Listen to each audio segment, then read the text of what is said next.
राजस्थान के एक छोटे से शहर में एक ऐसा मंदिर है जहाँ हर रोज करोड़ों दिलों की आस जगती है।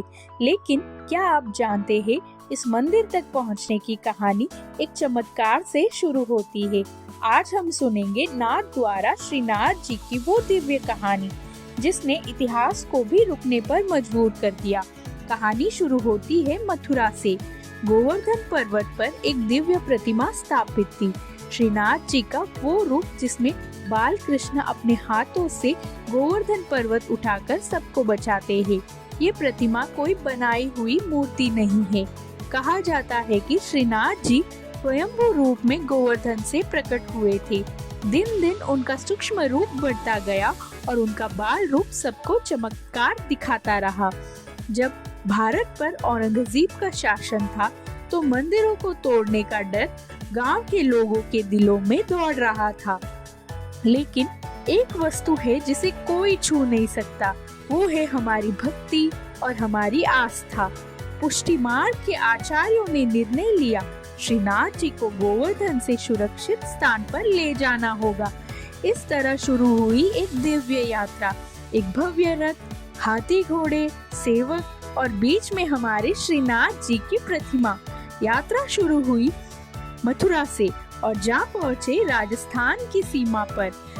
फिर एक दिन एक छोटे से गांव सिंहड़ में एक अद्भुत घटना घटी। रथ का पहिया अचानक से रुक गया। हाथी लगाए, लोगों ने जोर लगाया, पर रथ एक इंच भी नहीं हिला। सब समझ गए कि ये श्रीनाथ जी की ही इच्छा है, यही उनका नया घर होगा। मेवाड़ के राजा महाराणा राज सिंह ने तुरंत हुक्म दिया, इसी जगह पर श्रीनाथ जी का भव्य मंदिर बनेगा, सबसे सुंदर, सबसे पावन और सबसे सुरक्षित। और ये गांव सिंहड़ बन गया नाथ द्वारा। नाथ का द्वार, प्रभु का द्वार।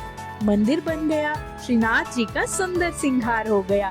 इसी बीच दिल्ली दरबार में जहांगीर बेगम, जिसे ताज बीबी भी कहते हैं, वो बहुत बीमार थी। वो कई सालों से बीमार थी।